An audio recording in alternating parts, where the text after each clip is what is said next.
What was your introduction into board building? Okay, the same with music, right?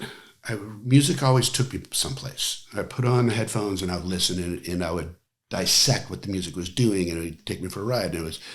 And I wasn't just satisfied listening. Like I wanted to play it. I wanted to experience it. And I have a friend, this guy named Mark Curley, who's pretty fucking handy. And he would be doing ding repairs or he'd be like, shaping a little something for his kids or, like one of those guys. Like he was one of the top 100 Groms in like 1989 or something. Like he rips. So just like music, I wanted to, boards are an extension of the art of surfing. I wanted to like, okay, let's hand shape a board and let's do this and let's do that. And so I started shaping boards. The first board I shaped was like, I don't know, like a 6'8", like an eggy kind of a thing. It fucking worked. Really? It worked.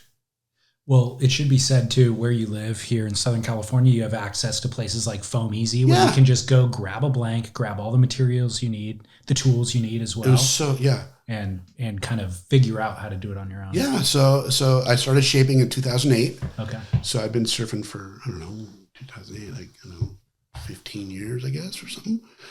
So I was surfing at an okay level. I'm just an average surfer. Don't get me wrong. I'm not like a ripper. I pump up and down the line, a couple cutbacks, and that's it.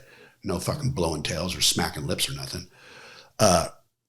So I just would go buy a blank was like $50 or $60 at the time. I'd go buy a fucking blank and make a template off of another board and just get into it. And, and I built probably a couple hundred that way. Insane. By hand. Where were you shaping them? I was going through a divorce at the time, and I lived in Seal Beach, and I had a little tiny one-car garage.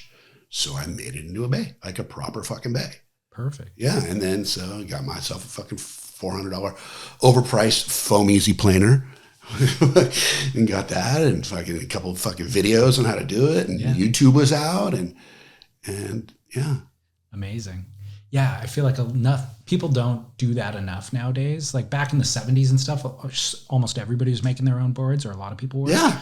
And so that interplay and the relationship between building the board yourself, writing it, and all that kind of stuff is. And I learned a lot, like what works for me, what doesn't work for me, and stuff like that. Yeah. And the name Pickle Sticks came from the second board I built was, I think, a 5'11" or a 6'0" fish.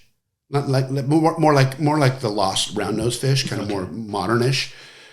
And I painted it like a pickle green, and the board worked really well. My friend Curly still rides it. He just took it to Mexico and he goes, "Dude, this thing's fucking great." No way. Yeah. So, anyways, it's green, and so Curly go, "Hey, we're going surfing today." "Yeah, we're going surfing." "What are you going to bring?" And I'd say, "I don't know. I'm bringing my green board." He goes, "Bring your pickle." So it became my pickle stick. That's so. Yeah. So it stuck. When did you start selling boards to other people?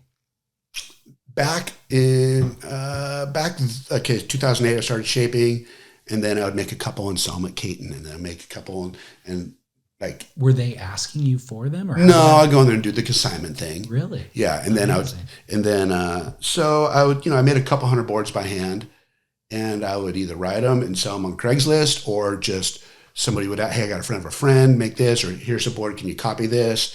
That kind of shit. So I would just through word of mouth. Yeah. So then when COVID happened overnight, it's fun. Like I did for I've been shaping for 15 years. 10 years of it was by hand. I didn't use the program, any of that shit. But then COVID happened and I'm like, all right, you know what? I mean, it looks like I'm out of a job. God knows for how long, or maybe forever. I'm not financially or emotionally ready to fucking retire. So let's give this a go. And I've been shaping pretty much full-time ever since. Full-time since COVID. Yesterday I did a board, like full-time, meaning 1 month I'll do 20 boards, the next month I'll do 3, but whatever it is, it's something to do. And I'm probably up to about 600 or 700 boards now. Wow. Yeah. Who's laminating? I got Aloha. Oh, okay. I got Akuamua. It's around the corner from Aloha. And I got Clearwater. Okay. So you have not tried to unpack that process yet? I'm starting to think about it, but I don't have the place for it. Yeah. Like my shaping bay is the garage. It's another single car garage in an apartment, like the fumes and all that kind of shit. I've thought about it because though I'm not shaping surfboards to make money, paying for the glassing takes a big chunk out of what money I do make. Yeah. Take $240 out. Yeah. you know? So if I shape a board, I charge $600 for it, you know, I'm making $150. Yeah. Yeah. I mean, the amount of the learning curve that you've spent on shaping, there's an equal, maybe more complex learning curve with laminating too. Have you laminated a board? No. Yeah. I have no interest. But not only do you need the space, you need that many boards under your belt, that much time to actually get to a level of proficiency. I've been like considering it, you know, but at the same time, like if I go to sand the board and I sand through it or whatever, like I could fuck it up. Yeah. You really want to have a passion for the way you got into music, the way that you got into shaping. You have to have that level of passion for that thing. What I would like to do is the resin art. Like that is fucking bitching, but it's all the other shit, like the cut laps and the this and the that. Like I don't have a passion for that. Yeah. Well, or you could charge $840 a board instead of the $600. I can't do that, man. Fuck. Dude, I remember when Clark Foam went out of business, like a short board was $450, $500. You know, for like, you know, America was $500. Now they're fucking like $900, $800. Yeah. It's like, come on, man. It's just. Well, yeah, but the shapers building those boards and selling them still don't earn enough money to buy a house in Southern California. And there's so many hands on the board. Yeah. There's the scrubber, there's the glasser, there's the sander, there's this, that, you know, so everybody gets $30 off, $30 off, $30 off. So. And all of them could make more money if they went and worked construction. So I feel like I understand what you're saying. As the consumer, you don't want to pay more, but I also feel like those people in that industry is going to go away unless we start paying them $1,200 a board. You know what I mean? It's though when I see certain brands, like these hipster brands with just the whiteboard, you know, let's say it's a fish, a 6.0 fish, and they're charging $1,400. That's robbery. I know what that board cost. Yeah. You know? Yeah. Like,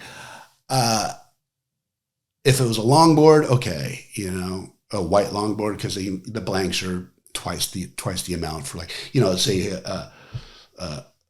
what is it, a 510 RP or whatever it is, or a 10-foot Y or whatever, like, you know, $60 to $160 for the blank. Yeah. I get that, but. Well, my point though is that person charging the $1,300 for the fish probably still can't afford to buy a house in Southern California, even with that margin. I know, it's pretty fucking bonkers. So that's where the rub is, you know, where it's like, I want the artists to be able to continue to make the art and to be able to live somewhere that, you know, they want to live. But yeah, you're right. I mean, you're right. But I'll tell you this though, man, the more I shape, the more I fucking love it. Good. I really do. Like yesterday I did this 610 stringless, you know, by hand. And it was fucking awesome. Is it for you or? No, it's for a wall hanger. Oh. It's for a bank. A bank wants a wall hanger. With their logo on it and everything? Yeah. Interesting. Yeah. How often do you ride other shapers' surfboards? Often enough to where it makes me realize where I lack and where I don't lack. Okay. Often enough. Like I will go buy a board. I will do that for sure. How do you define the style of boards that you're making for pickle sticks? Okay, I'm an average surfer. I know what works for me and I know what doesn't work for me. And I know what doesn't work for the average person. I see them. Everybody's on a board too fucking small, too thin, not enough this, not enough that, too much rocker. I make the board, my number one priority is paddle and getting in. Because once you're to your feet, you know, yeah, it might be a little stiff or it might be a little loose, whatever it is, it will surf, you know. So my number one priority is get something that I know will be stable enough for them and enough paddle for them to get in at their appropriate speed. There's been a development in surfing where I feel like people are much more open to riding more volume in the last 5 years. I like that. Yeah, me too. Yeah. Because when I was growing up, obviously it was like the potato chip era. It does not work. It put my surfing back a decade. You know what I mean? Like, I could have been a much better surfer today had I grown up riding boards that were more appropriate for me in those first 10 years. If you're missing 8 of the 10 waves you paddle for because you can't catch the wave, you're not surfing. Yeah. You know? Exactly.